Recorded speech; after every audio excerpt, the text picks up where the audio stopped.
साथियों, जैसा कि आप सभी को मालूम है कि संविधान लिखने के पहले का थोड़ा सा इतिहास पे चर्चा करते हैं तो पाते हैं कि देश में 550 रियासतें थी।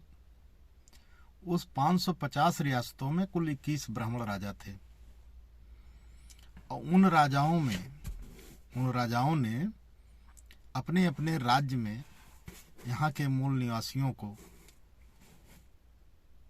गुलाम बनाने के लिए कानून बना दिए और उसको लागू किया। 2-3 जगह जो स्पष्ट मिलता है, एक तो ये कि आपने देखा होगा कि सती प्रथा कितना खराब व्यवस्था थी इनकी, जिसको ये राम राज्य बोलते हैं। उस राम राज्य में पति मर जाने के बाद महिला को जिंदा जला देते थे। वो परिवार जो पति पत्नी पे डिपेंड होता था वो तबाह हो जाता था।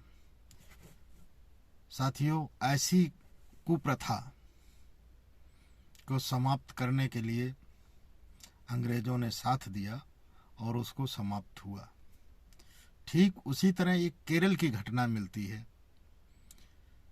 जहाँ पर नांगेली नाम की महिला ने, वहाँ पर सवर्ण राजा ने अवर्ण महिलाओं को, जो अवर्ण महिलाएं थी, सवर्ण का मतलब ये है कि ब्राह्मण ठाकुर को छोड़ करके जो महिलाएं थी उन पर स्तन कर लगा दिया गया था और उनको स्तन ढकने की इजाज़त नहीं थी। यदि वो ढकती थी तो उस पे स्तन कर लगा करके उसको जो है राजा दंडित करता था। ठीक इसका विरोध करते हुए एक माता नांगेली नाम की महिला, जिन्होंने इसका कड़ा विरोध किया और अपना स्तन काट करके उसको दे दिया, बोला कि ले जाओ, लगाओ जितना स्तन कर लगाना हो। इसका कड़े शब्दों में विरोध जब हुआ तो फिर अंग्रेजों ने मिल करके इसको समाप्त कराया। साथियों, तीसरी घटना आती है महाराष्ट्र की, जहाँ पर बाजीराव पेशवा नाम का एक ब्राह्मण मनुवादी विचारधारा का था, जो मानवता जिसको पसंद नहीं थी, इंसानियत पसंद नहीं थी, ऐसा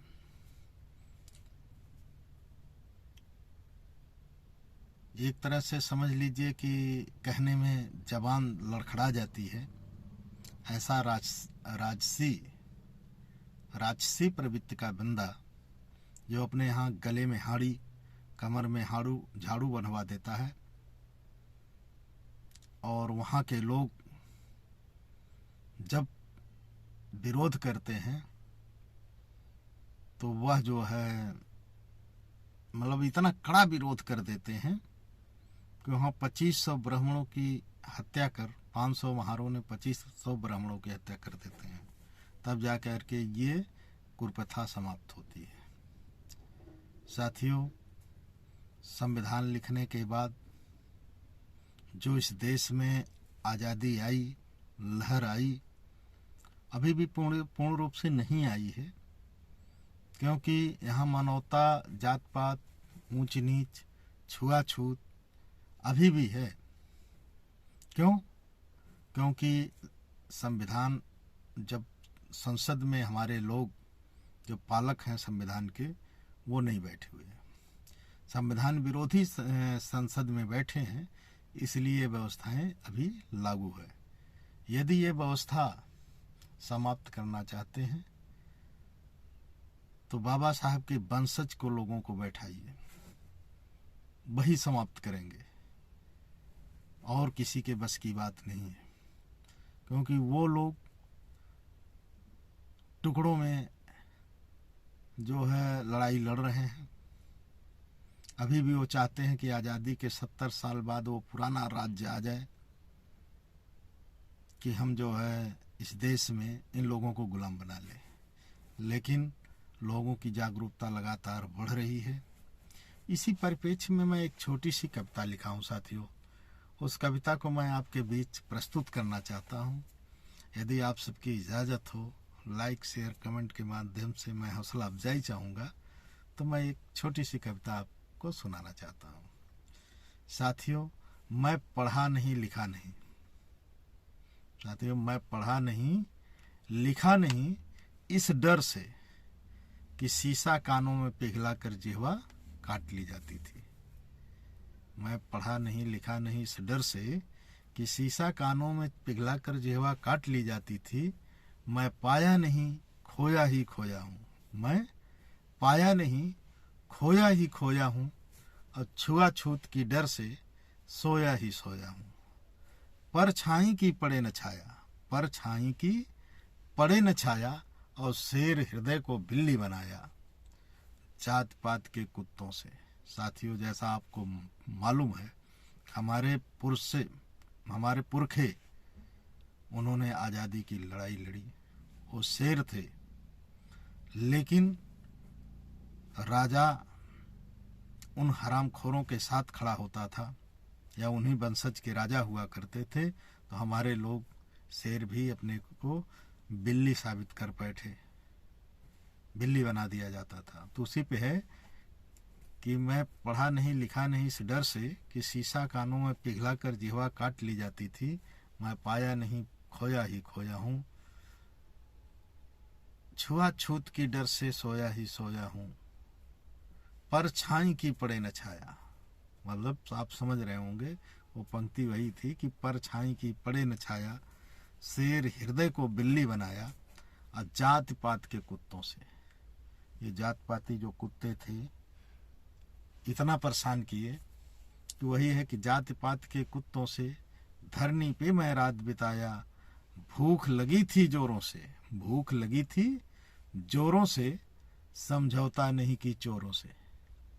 साथियों, वो बहुजन जो मोमेंट है उसमें जो महापुरुष हमारे हुए, वो कैसे कैसे लड़ाई लड़े हैं, उसी के मतलब परिप्रेक्ष्य में है कि भूख लगी थी जोरों से, समझौता नहीं की चोरों से। हमारे समाज के लोग समझौता नहीं करते थे और वो लड़ते थे।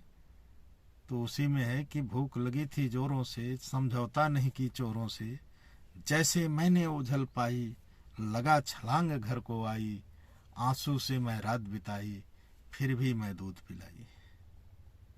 एक रोज जब बात चली, साथियों ये दर्दनाक घटना इतनी घटती है कि हमारे लोग व्यथित हो जाते हैं, परेशान हो जाते हैं। उनके सामने जैसे लगता है सूरज डूब गया है, अब ये उगने वाला नहीं है। बहुजनों का सूरज जो था, लेकिन थी वो समय आता है, वो दौर आता है कि एक रोज जब बात चली, एक रोज जब बात चली, दर्द हवा के साथ चली।